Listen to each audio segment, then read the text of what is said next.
We are exploring the names of the Shechinah. We're exploring the names of the indwelling presence of God.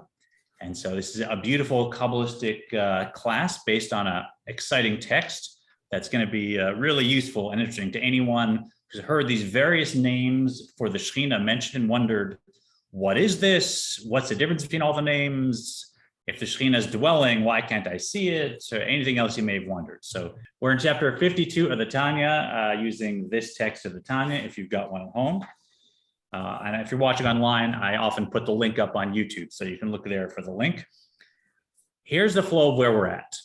We've already gone through the whole first half of the Tanya, which talks about how to be a Beinoni, how to be a high-functioning individual in thought, speech, and action. And then part 2 of the Tanya is talking about more philosophy, about why we would do that. And in this last section, there's just one piece that's bothering the Alter Rebbe, and that is the question about the Shechinah. We say that God's presence dwells on certain things.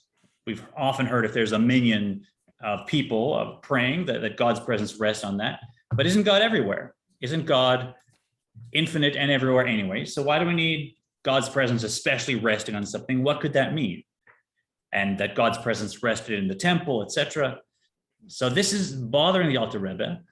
And to go deeper into it, he brings back a mashal, an example that he used at the very beginning of this second half of the Tanya, which was the idea that each of us is a lamp of God.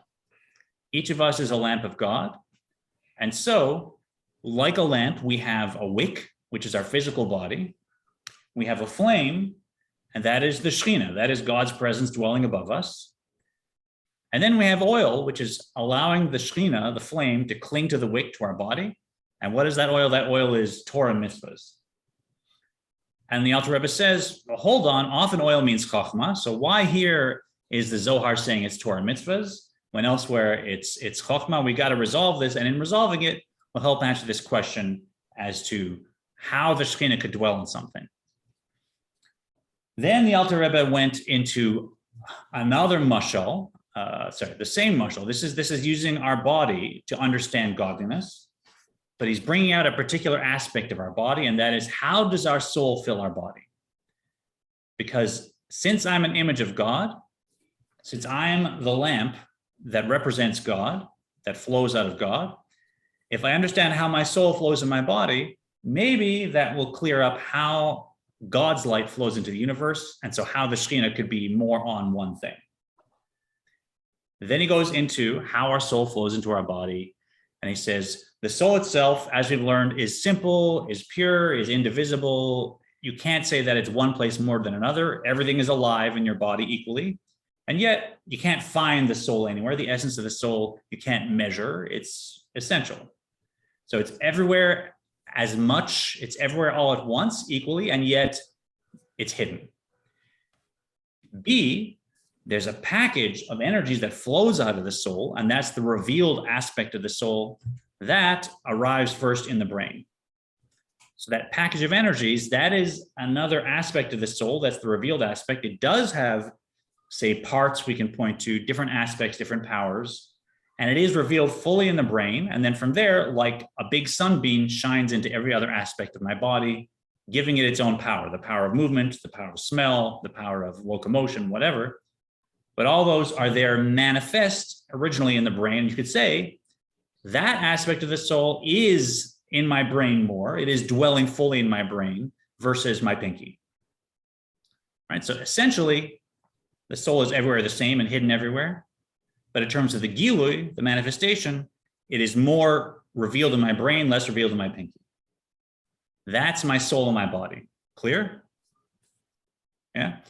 Then the Alter Rebbe goes to the cosmos, and he says it's exactly the same as how it reflects how Hashem, how God is flowing into the world, and that God's essence is pure, simple, indivisible, infinite, much even more so than my soul.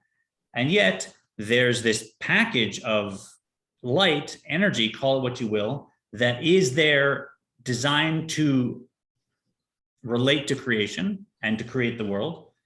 And in that packet now, that revealed packet, that you can say, okay, there are levels, there are differences, and it can be in one place perhaps more than in another place. Finally, the question is, what is the third component, the brain? In my body, I have a brain that receives that package. What is the quote unquote brain in the cosmos?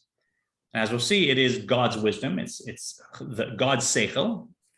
And what that corresponds to here is Torah and mitzvahs.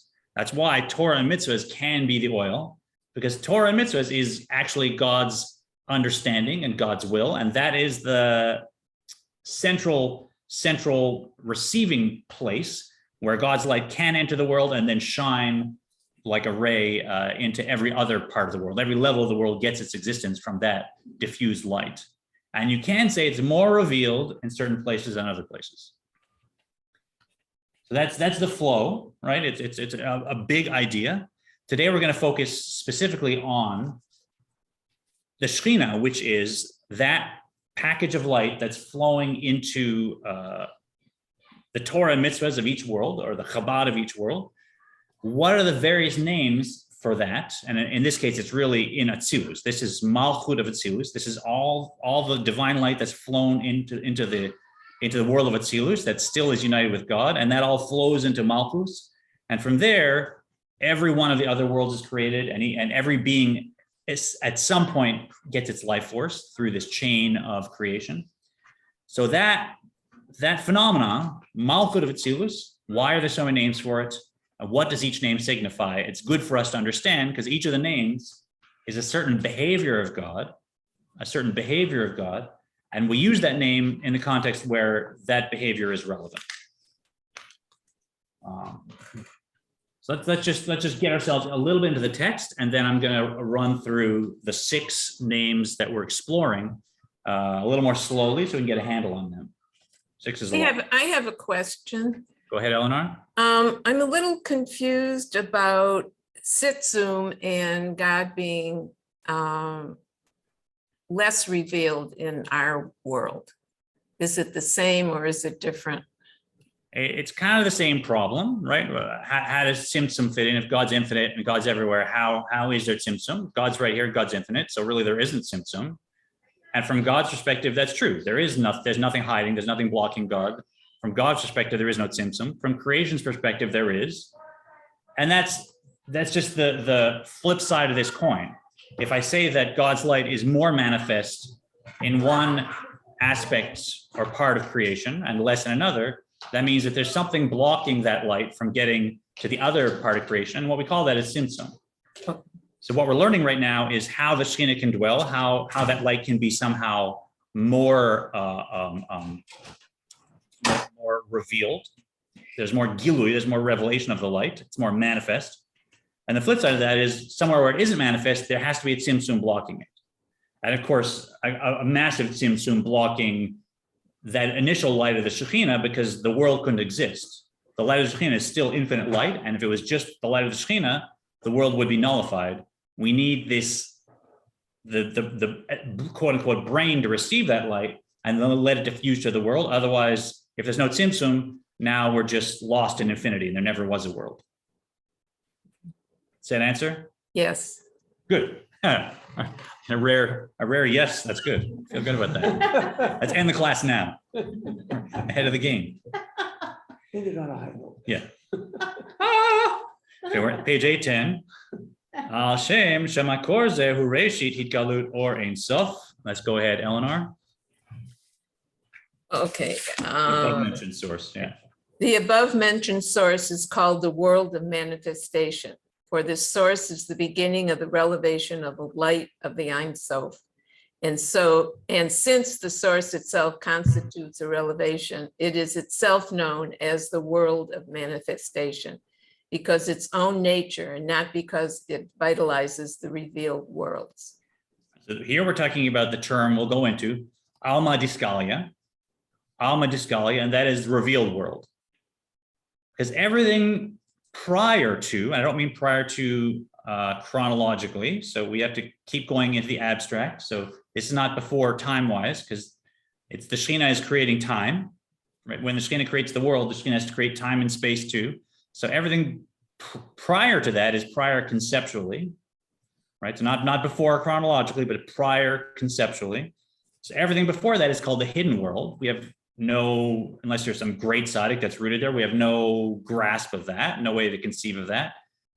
But after the Shechinah, once the Shechinah enters this vessel, so to speak, and now radiates to the world, now there's something at least that we can relate to. That's the revealed world. That's the energy that's meant to relate to all the spiritual worlds.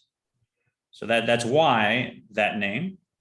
The second name, Matronita, Queen, Asher Mamshich Meir La'olamot Bivchinat Gilui. Go ahead, Susan, if you like.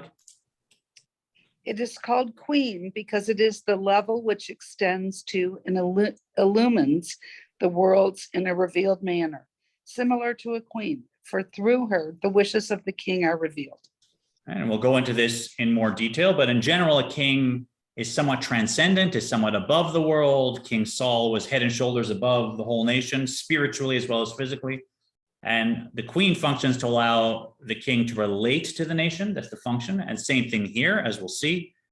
The king is the energies that are before the Shechinah, and the Shechinah is what's relating to the world. And that's when God's infinite light is relating to us in that way, as the feminine aspect that is trying to allow the masculine aspect to relate to creation, to actually connect. Now we say Matronita, the queen.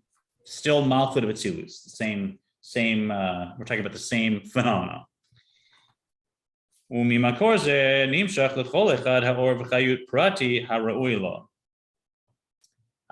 if you want to go, and then Ruth, if you want to read. So Paul, if you want to unmute for me. We're on page 810. Okay. And just middle from this source. And there's Which page are you on? Page 810. Yep. Third chunk from this source. And we're doing Paul and then Ruth. Okay. I don't have it. Mine finishes at 8:05. Oh, I'm sorry. If you, we'll try and email you. We're now in chapter 52. I think an email went out this morning. If you look in your inbox, I you'll see have it. an email. I'll print it out in a minute, okay?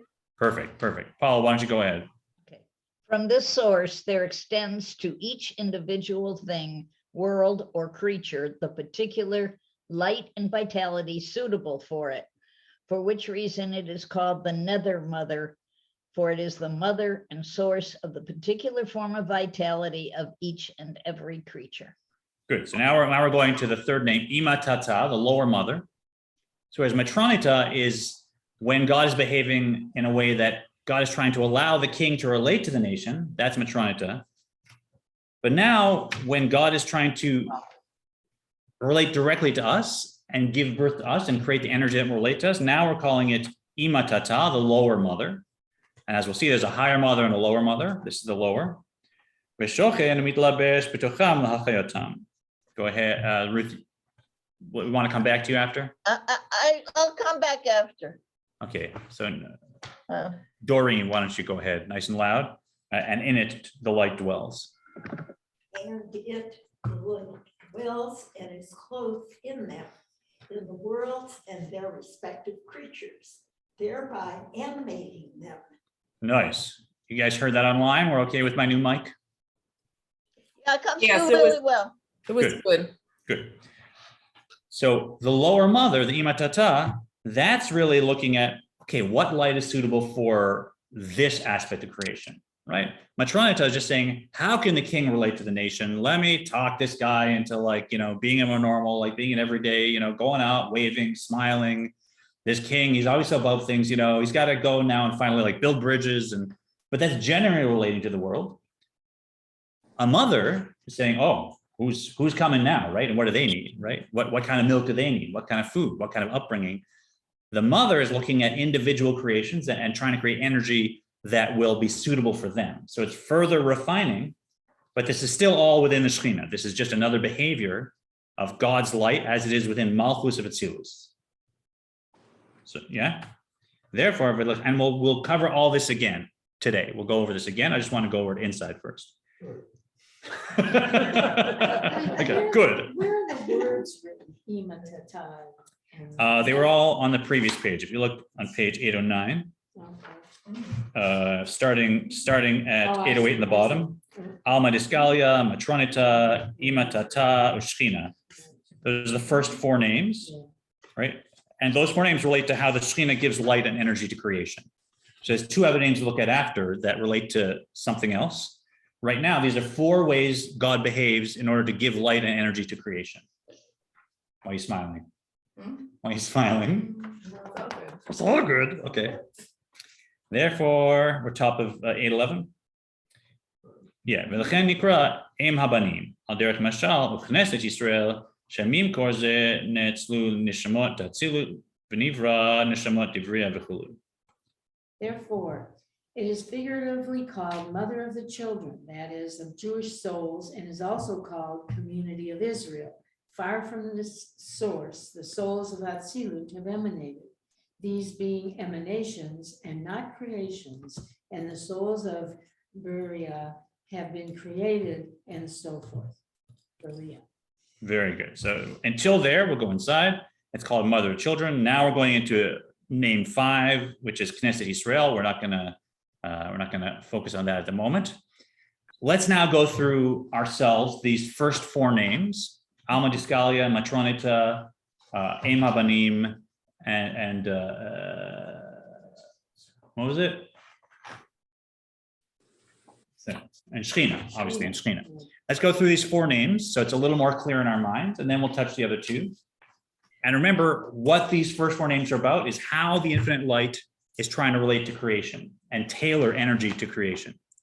So Eleanor, this is really a practice of Tzimtzum in a way, because first it's just relating to creation at all, then it's tailoring it so that you have individual things, then it's actually dwelling in creation, it's giving birth to the creation.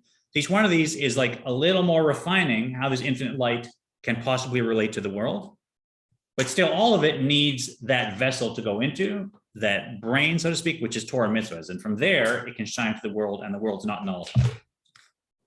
First one. So we'll go by name versus behavior. Name versus behavior. I'm sorry for those in the class. You can come around and look if you want at my nice Google slides. So first is Alma Discalia, the revealed world. Is that why you're smiling? Because you don't get to see my, oh, I don't know. Yeah, I know it's a hybrid model. Alma Discalia is the revealed world. What is that? That is revealing what was hidden in God's light. So again, the Ein Sof as it is on its own, that's like my essential soul. It's completely one. There's no parts. There's nothing in it. Just like God's essence is completely one. It's alone now, like before creation, and there is no world. There's no possibility for a world. The only possibility for a world is the same as in my soul. It's there that the Ein Sof life is all powerful and could create a light that could relate to the world, but it's not there now, right? So you can say, even when that light starts to go into the world of Atzilus, it's still hidden. It's still just as infinite light. Everything is united with it. Only when it hits the Malchus of Atzilus, now you get something called the revealed world, because now it's like when my soul is ready to enter the brain. Now you get this package of energies that there's something there, right? If you look at anything higher up in Atzilus, you just see godliness. There's nothing. It's just the essence of God, that light. It's still united too much to say there's anything there that's revealed.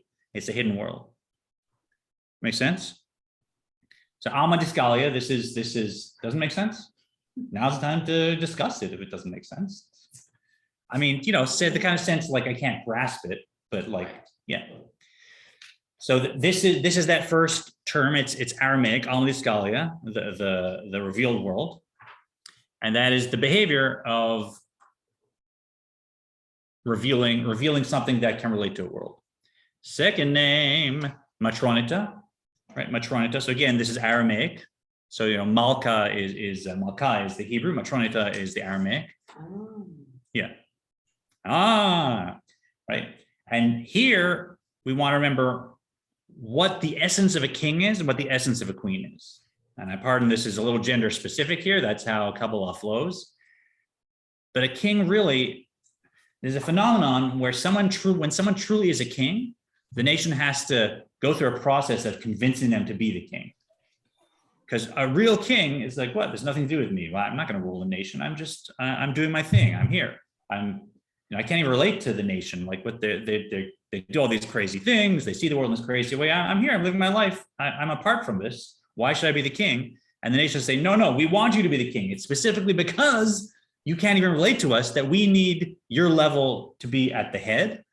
And we'll figure out later how we relate to you. That's a different question, but we need you to be the king. And please be our king. And there's an actual process of doing that, because a true king should be like Shaul, should be head and shoulders above the nation, should be someone completely different. Right? Queen of England. I suppose, yeah, the model, yeah, the queen, I mean, the royalty of England, they're in their palace and so it's the same thing. Yeah, apart from the government. Yeah, Lahavdil, this is the Jewish phenomenon of it, but yeah. But now that the king is actually installed, right? Now you need a figure that's going to say, okay, now that you've agreed to be king, let's talk about decisions that have to happen. Let's talk about what the nation needs. Let's talk about what seems petty to you, their little concerns. Let's, bring your wisdom down to their level, relate to them, smile to them. Sometimes you got to be stern, but be stern only as it's appropriate. And so this king has to be connected to the nation. It's the queen in Kabbalah that does that. It's the feminine that does that. That is the Shechinah. So that is in Malchut Atzilus. This is the same phenomenon, right? That is where that light is saying, okay, now all these sfirot above Malchut, right? Chesed, Gevurah, Tiferet, Netzach, Hod, Yesod, all these sfirot above Malchut, they've agreed to relate to the world. They have emotions about relating to the world. They've thought about relating to the world. They're ready to relate to the world. But who are we kidding? God's essence, if it tries to relate to the world, it nullifies the world. It transcends them. It can't relate to a world. So now God's self has to now have that feminine aspect, Malchut, that receives that light. And that is the queen that's saying, okay, you guys, now stop with the essential stuff. Now we're going to reveal something that's actually relating to a world, like on their level, right? So we're gonna dumb this down so that there can be a world. And now that light still is going to nullify the world without a vessel, but at least that light is relating to the world now. It's not just on its own alone like before creation. Make sense? So we got number one. Yes, we've done two. We've done Amos Galia, it's the revealed world. Matronita, that's the queen, that's allowing the king to relate to creation. That's the queen, Matronita. Yeah. I might use the word. Then, these relate to each other, right? Third is Ima Tata, the lower mother. The lower mother. So all these are female, right? This is the feminine aspect of the divine flow within all of Atzilus. Where Matronita is just getting the king to be able to relate to a world. Ima Tata is saying, how are you going to relate to this specifically? How are you going to relate to that specifically, right? The king or this divine light needs to have different energy for a galaxy than it does for a mouse. Different energy for a mountain than for a tree. Different energy, etc. So now Ima Tata, that's within still Malchut of Atzilus, how that light starts to calibrate for each specific aspect of creation.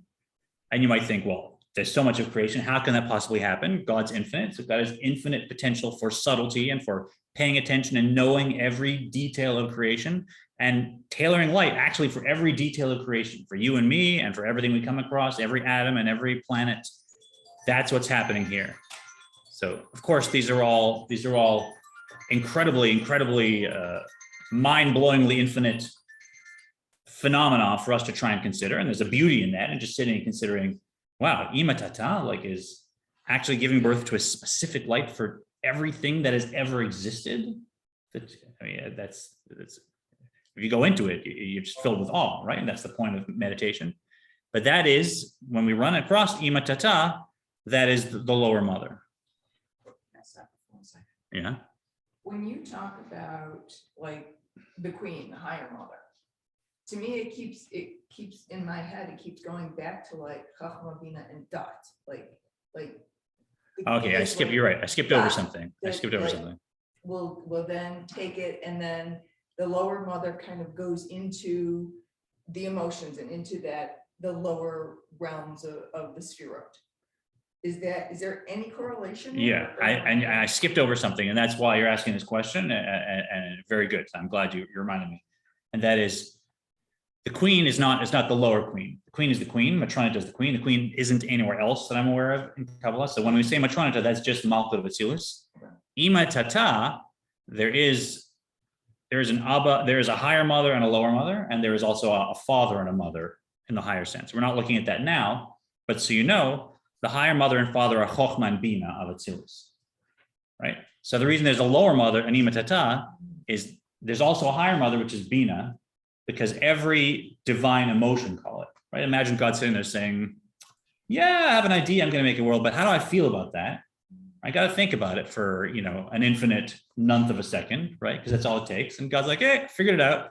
And then God has a feeling, and that those feelings are Chesed and Gevurah, which blend to Tiferet, right?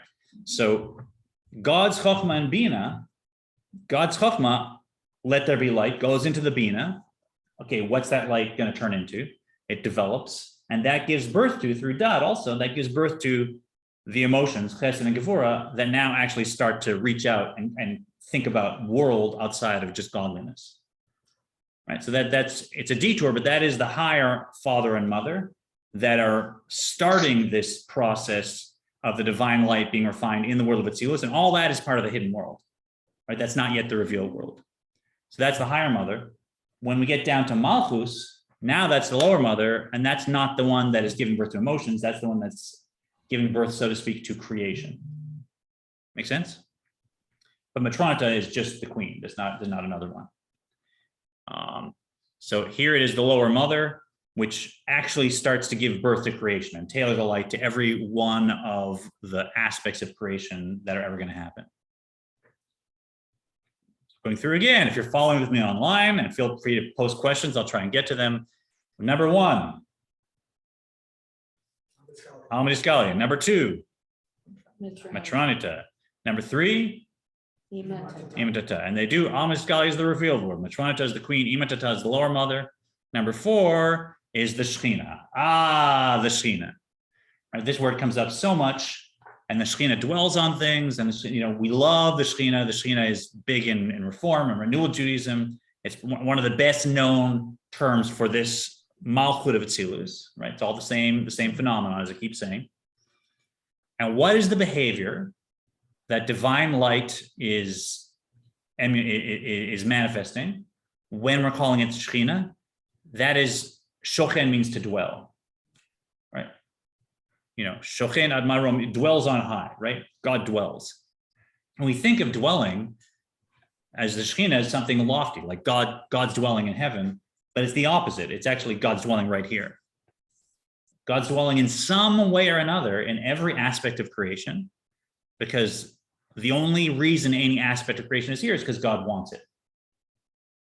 Right? So in some way, the soul of this pen is that God wants there to be a pen, and it's this length, and it has ink inside, and it doesn't speak, but it writes. God wants there to be this pen. It's not hard for God. It's infinitely easy. God can do that with infinite number of things, infinite number of phenomena. But if God didn't want it, there could be no pen, because the only thing, this world is made of just God's will, just automatically, without any effort on God's part. So even in the pen, there's something that's dwelling, that is a spark, but that's not the Shechinah dwelling. The Shechinah dwelling is something special, right? And it gets us back to our question: if God's everywhere and there's a spark of God's will in that pen, how come there's not infinite godliness manifest in that pen? And how is it different than the Holy of Holies on Yom Kippur when the high priest comes in and boom, God's presence is blindingly present? How is it different if God's infinite? But what this aspect is, this is the aspect that wants that divine will, that divine light, however it's filtered and blocked, to actually dwell within each single aspect of creation. And we get it more manifest when we do certain things that reveal God's will. So when we're 10 people getting together and chanting Torah, now, that's like, now it's like I'm right in my brain, and this whole package of powers that enter the world is manifest. It's there. You can look right at it. You look at this, this is exactly what God thought of, exactly God's will, what God feels good about, the whole point of everything. It's right there. My physical eyes can't see it, but my soul can see it. And there's something in me that knows that's special. That's the Shechinah dwelling. That's the Shechinah dwelling, right? So the Shechinah is that divine light as it shochen dwells in every creation, Make sense? So we're moving from the most abstract to the least abstract in these. And we've got, I need to go back to the 4. We've got, let's go through them again. Name 1, Almadiskalia, which means revealed world. That's okay. It's not a hidden world anymore. It's at least revealed. 2, Matronita, which is Queen. what does the queen do? Connects what? Relates to the world. Yeah, but God as king, right? So that relates, connects the energy we're calling king to a creation. 3, Imatata. Feel free to yell it online. They're yelling out here. What is the Imatata? Lower mother. So it's giving birth to stuff as opposed to just getting the king to relate to stuff. And 4, the Shechinah, our favorite, and the Shechinah is interested in what? What's the behavior? Dwelling. It wants this light to actually dwell in every aspect of creation. Any questions? Let me end my screen share. Any questions about any of these 4 names right now? I'm getting confused with the Shechinah. Is it a fractured thing or just a unified thing? The Shechinah, the question is the Shechinah a fractured thing or a unified thing? So I mean, it's getting vague there, right? Because Malchus of Atzilus is still united with God, right? So it's a interface. Yeah. So like all the Sfirot within Atzilus, they're still just infinite godliness. They have no definition, right? And yet they're united with their vessels. So Chesed in Atzilus, it's special because in the lower worlds, in Bria, in Asiya, Chesed is a vessel, and this simple light flows into the vessel. And there's some distinction in the lower worlds between the vessel of Chesed, which is, look, it's love, it's not awe, it's not compassion, it's love, so it's different than other things, it has a definition. And this infinite light is flowing into it and filling it and creating Chesed. So how's the infinite light flowing into a vessel? Now it's defined. There you say that, the light and the vessel are in some ways distinct, right? That it's a light flowing to the vessel. Atzilus is a very special world because it's all just godliness. It's actually just an emanation from God. And there, the light and the vessels are completely unified in a way that it defies everything. So everything in Atzilus is just divine light. And even though I can say there's Chochmah of Atzilus or Dad or Gvura of Atzilus, you can't say it's a separate thing. It's not Gvura like I imagine it, like my awe is different than my love. It's still all just one thing. It's still just an emanation of godliness that has that infinite simplicity. Malchus, that's an Atzilus where now it's an interface where that infinite simplicity can now start to emerge a packet that does have things, right? That does have parts. So is it? I wouldn't say fractured, but can you distinguish parts within it? Does it have a structure and detail? That's what we're getting to. Right, and that's why this whole process gets so complex. Because on the one hand, Malchus of Atzilus is still godliness. So how am I saying there's parts in it? But then what the Shechinah does, and what Matronita does, what all these behaviors are doing is like getting it so that you can emerge a packet of energies that you can say, okay, that's energy for Atzilus, that's energy for Asiya, that's energy for a physical creation, that's energy for an angel. So somewhere in there, we are getting that division, but you can't say Malchus of Atzilus is fractured. You can't say the Shechinah has parts at the same time. So you're never going to get a clear, never going to get a clear endpoint to that question. That suffice? That's so. Yeah, me too. Well, it's like it's like your fingers are connected to your hand, Yeah. So here's just. It's exactly that. So your fingers are connected to your hand. So is this my hand or is this my finger? Yeah. Right? Is this my thumb or is this my hand? Right. Well, it is my hand, right? But as insofar as I want to type, it's my thumb. So it's like that. You want to see that even though it's created a package of distinct parts, so to speak, it still is infinity. Yeah.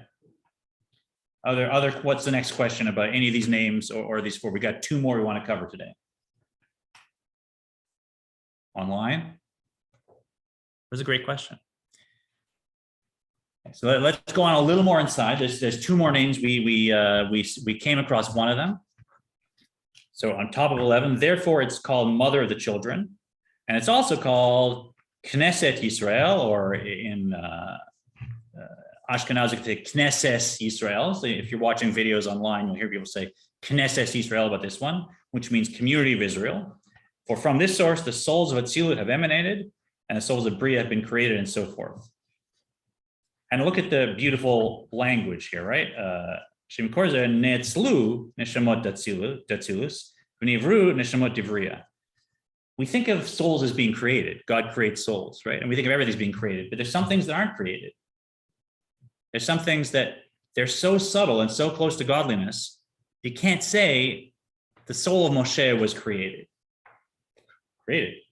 So God was speaking from Moshe's throat. Moshe was still in Atzilus. Moshe, his whole core was just godliness. To him, there was no separation between him and godliness. It was just, the world was just godliness.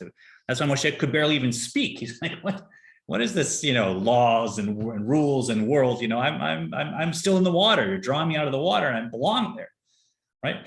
So with Moshe's soul, it's netzlu. It was emanated. His soul wasn't even created because it's still in Atzilus. Atzilus means emanation. That stuff is just emanated.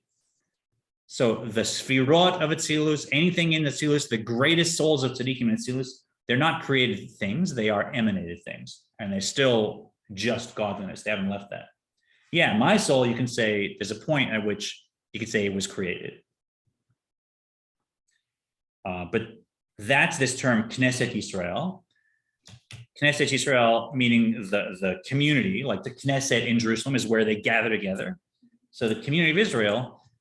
Now we're looking at names that are not how divine light is related to the world, but how the divine light is specifically relating to souls. And Malchut of Atzilus is also the point where every soul at all, and certainly every soul in Judaism, that's its source. That's where it all emanates. So if I'm sitting right in Malchut of Atzilus, my soul and your soul, they're the same thing. They meet there. They're the same point, and they all come from this Knesset Yisrael, if that makes sense. So now, how does Malchut of Atzilus relate to Jewish souls? It relates to Jewish souls because we all emanate exactly from there. And if I could go up the snakes and ladders of my soul higher and higher above all my individual Narishkeit and get to the place where I came from, you're there too. You're there too. And you and me, we're the same thing there. We're Malchut of Atzilus as it's behaving as Knesset Yisrael, the community of Israel. Your and my soul are emerging from there. And at our root, we're one. We like this stuff, right? This is easy. Except you said some souls then get created. And to me, that's like, it's a paradox because all souls are pieces or emanations, I should say, from God. Yes? Yeah, that is a contradiction. You're right. So yeah. Either or. Okay, so essentially let's say every Jewish soul for sure is actually just God walking around in the world. Is not a creation. I've said that lots of times. But if you're comparing me to Moshe, compared to Moshe's soul, my soul is like a creation. I know. It's a different level. Different level of soul, different level of, it's like what it said earlier. Light is given according to its need, according to its station. Okay, so that's a good way of phrasing it. All souls are just God being in the world. They are not created like the world is created. So my soul is not like this pen, just more sophisticated. My soul is actually God coming into the world, experiencing the world. This pen is a creation. Right. But when you move now to the different levels of souls, it's a different level of souls. So Moshe versus mine, now we're saying Moshe's level is actually in Atzilus. My level starts where his whole world ends. And so compared to Moshe, you could kind of say Moshe's soul is at a level where it's more like an emanation. My soul is a level where it feels more like itself, like a creation. Moshe's soul When he looked at himself, he didn't see a creation. When I look at myself, I do see there's something called Michael that starts somewhere. Like I feel like a creation. Right, but That's just the level.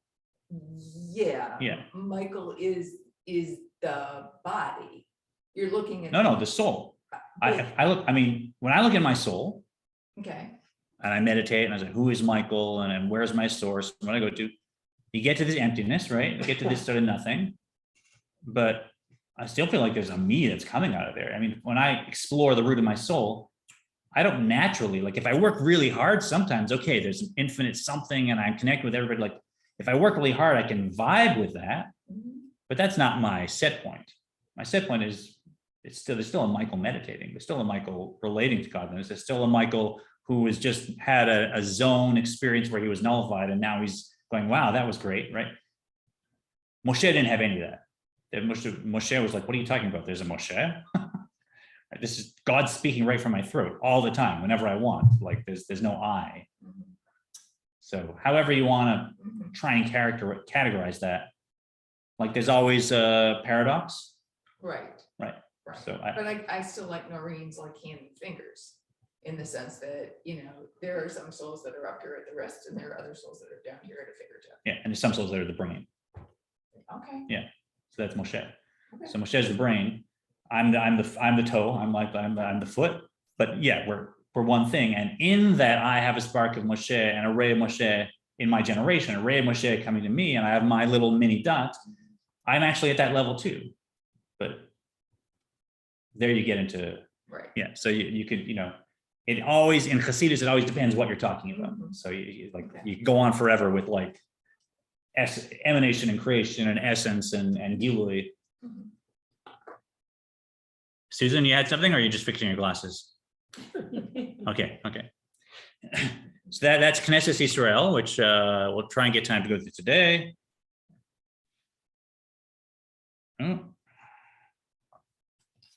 Aim HaBanim is coming where? Did we already do Aim HaBanim?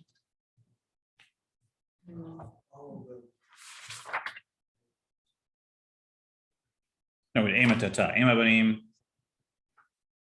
Well, that was it. I'm sorry. So V'lechen Nikra Aim HaBanim. So it's called Mother of the Children. This is name number 5. So yeah, Ima Tata is the lower mother, and Aim HaBanim is Mother of the Children. This is 5, and it's called Knesset Yisrael. So I threw myself. Those 2 names are in this paragraph. 5 is Aim HaBanim, Aim HaBanim, and then 6 is Knesset Yisrael. So these are 2 more names that are how God behaves when God is relating to our souls specifically, and how our souls are emerging from Malchus of Atzilus. So not how God is going to relate to us, but actually now relating to us, right? וכולן אינן רק מהתפשטות החיות והאור מהמקור הזה נקרא שכינה. I think we're at all of them, all the world's creatures and souls, being derived only from the extension of the vitality and light, which extends and streams forth from this source, which is called Shechinah. And so all of this, everything we're talking about, and all the light that comes from these next 2 names, the souls of community of Israel as they are in that point, and Aim HaBanim, which is giving birth to all of the souls. It's all an extension of the Shekhinah. So if you want for a normal Jewish person in our class who's trying to get into chapter 32 of the Tanya and love another Jew like themselves and see themselves as a soul foremost, and you work on it and you get to that looking at the world and we're all just one point in our source, that's the source. Knesset Yisrael, it's Malchus of Atzilus, you want an address for it kabbalistically, and it's called Aim HaBanim insofar as we're all coming from there, right? That's our mother. And how ki pashtut haor mehashemesh. In a manner resembling the radiance of light from the sun, this radiance being but a ray from its source. And so remember we talked about that package of light from my soul that comes into my brain. The Alter Rebbe said, imagine a bright sunbeam coming into a house through a window, and there's no other windows in the house, but still you're going to get light going into this room and reflected and diffused. So everywhere you are in the house, if there's any kind of open door, or even under the crack of the door, or around a corner, or reflected off of a wall, if there's a big beam of light coming to a house, every room you're going to have some light. If I'm back in a den over there with no windows anywhere, I'm still like, oh yeah, it's morning, the sun's coming in. So that's how our light of Gilui, manifest package light, comes into our brain, goes into our rest of our soul energies of our body. And that's how the Shechinah now illumines the world. With this package of light, it now reflects out, and the word he uses was extends into every other aspect of the world. So let's go through those two last names, just so this is a bit of a thesaurus here. So share screen. What's that? Exactly. So the first four, Almiskalia, Matroneta, Imatata, Shechinah, we're now masters in those. And now we move to another set. Em Habanim is mother of the children, so different than Ima Tata, the lower mother, right? Which is tailoring the energy for each creation. Em Habanim is actually the mother of the children, and now the soul is getting its energy. It's now boom, it's relating to you and me, right? As a mother. So Em Habanim, that's the mother of the children, that's the source of all souls. In that, a mother gives birth to a child and takes care of it, and now you got a real child that the mother is creating, and this is every soul. And for anyone that's asking, okay, you said Jewish souls, what about other souls? In our system, which it's a little ethnocentric, like every kabbalistic, every mystical system. So there's 600,000 Jewish souls. Each one of those general souls is divided into 600,000 sparks. So you and I are likely a spark in one of those greater soul systems. And each one of those 600,000 sparks contains one slice of the world, and that includes all the energy for everything in the rest of the world, including other souls. So everything is swept up in that package, and everything is a part of this, right? Okay, it's not exactly democratic how we put it out there, but go to the mysticism of the Sufis and everybody else, and you'll find that's part of mysticism is you got to work with your own people. Like each one of us has our connection to God, and we got to kind of like, we got to be us, and they got to be them, and we all work together as Judaism teaches. They're important. We need every other soul system to do their thing, and this is our thing. That's mother of the children. And finally, the sixth name, so we've got a nice rich number of behaviors that we can assign to Malchut of Atzilus, Knesset Yisrael, or Knesset Yisrael, if you're using that. That's the community of Israel. That's not the behavior of this divine light that is actually now giving birth to a specific soul, and every specific soul.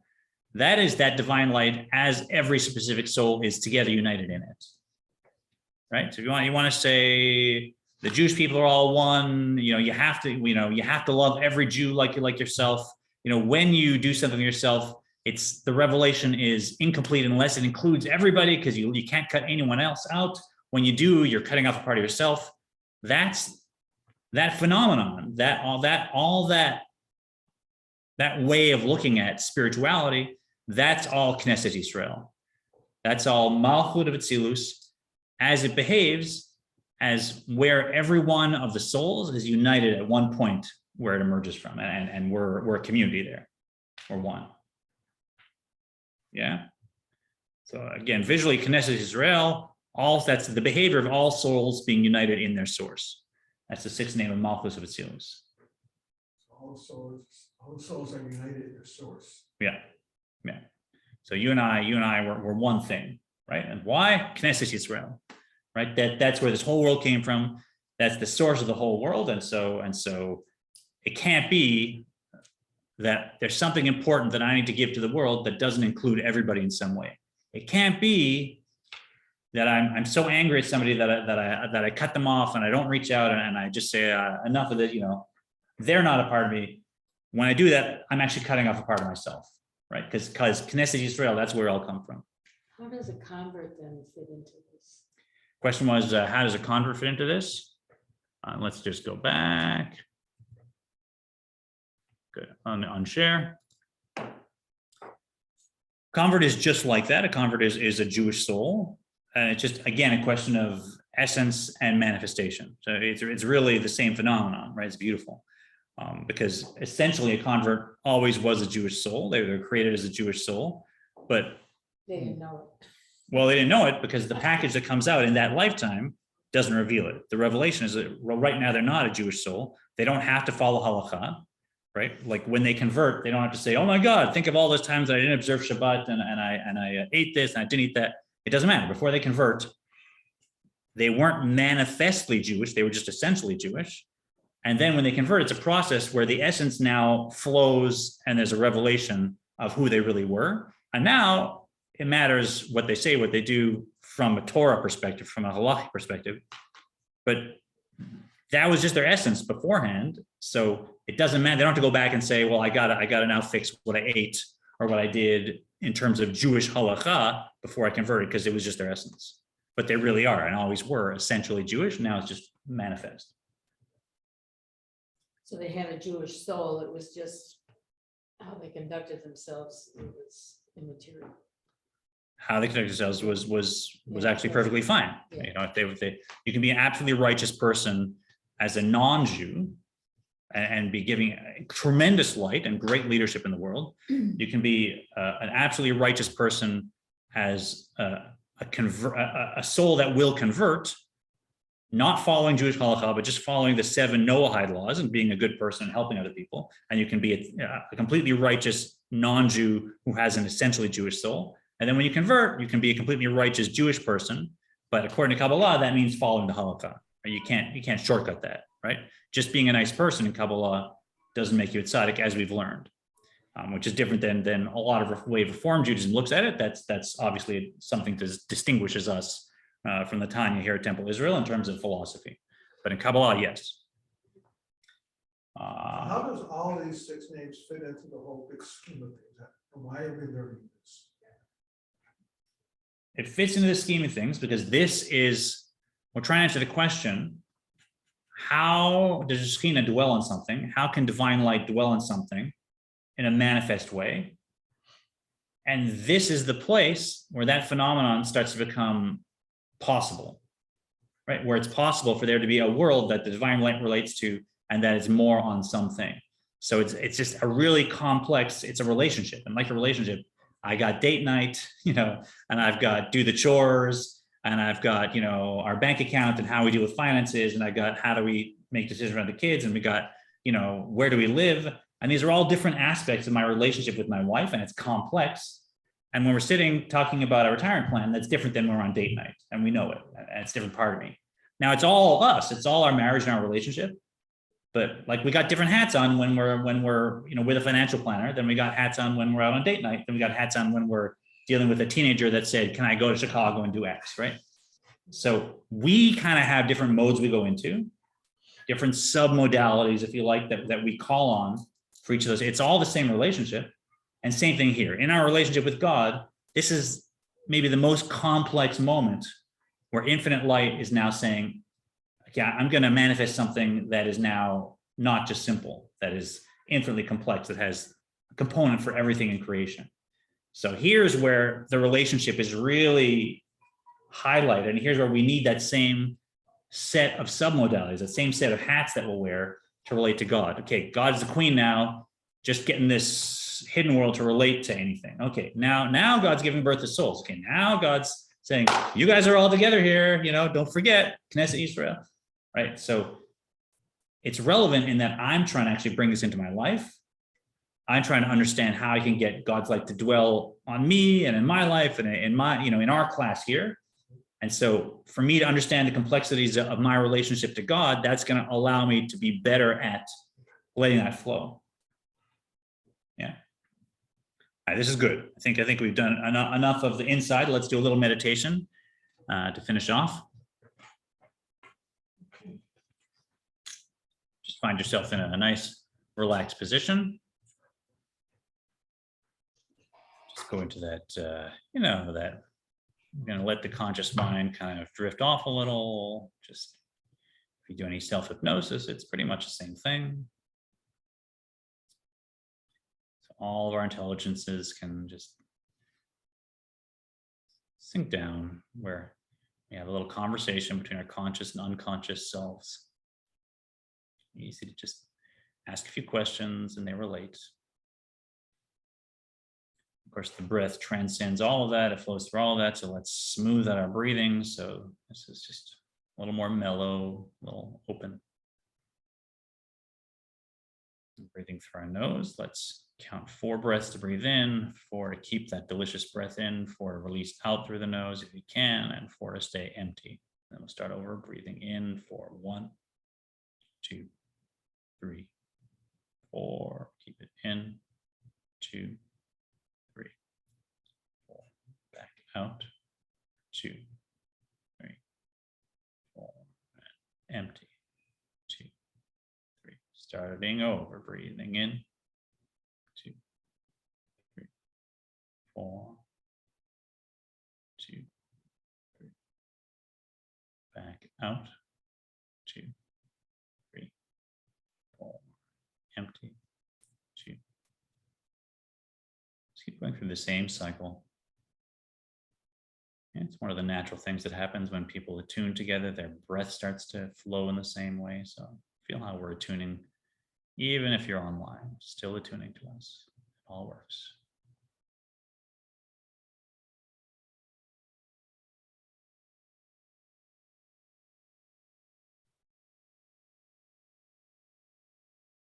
I'm going to open up a wisdom gateway. There's a space between the end of the in-breath and the beginning of the out-breath. That's our wisdom gateway. So allow it to open in the screen of your mind, as you will. Space between the end of the in-breath and the beginning of the out-breath. Let's do a little work on enlarging that wisdom gateway on the screen of our mind, because we have our own unique way of representing things in our minds. So if you notice that it's low down in your vision, maybe move it up. If you notice it's not a large screen, then make that screen larger. You can go IMAX if you want, just surround you 20 feet. However you're seeing that wisdom gateway your particular way. If the screen is maybe 10 feet in front of you or 2 feet in front of you, maybe move it right in front of your nose there. Nice, big, make it colorful. Doesn't need to be black and white. Of course, if you're not in it yet, then please feel free to step into it and through it. So that's something we're relating to. Enjoy the power with which we each can create this wisdom gateway. As I enjoy that phenomenon in my mind, I'm really creating it in the world too. So one flows into the other.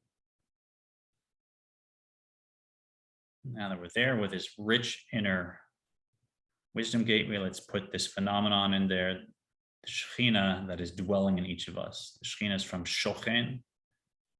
And indeed, there is this divine light that is able to dwell in each of us. And right now, as we're studying Torah, we're taught in our tradition, it is dwelling in us now, flowing into the vessel of these words and these thoughts, this understanding, the very movements of our mouth as we're speaking the words. The Shechinah is dwelling here. An infinite light that should nullify all of creation, and yet it's revealed fully.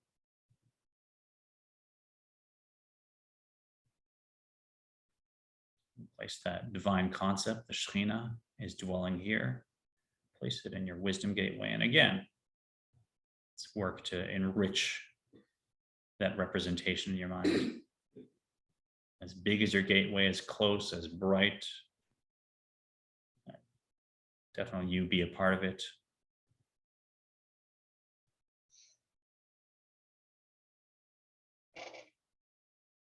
And as this fills your mind, notice if you have different feelings about what we just learned, different feelings about this class, different feelings about even this community, the people learning with us. Shechinah brings us all together in this divine light. I'll give you just a moment to let that fill your mind again.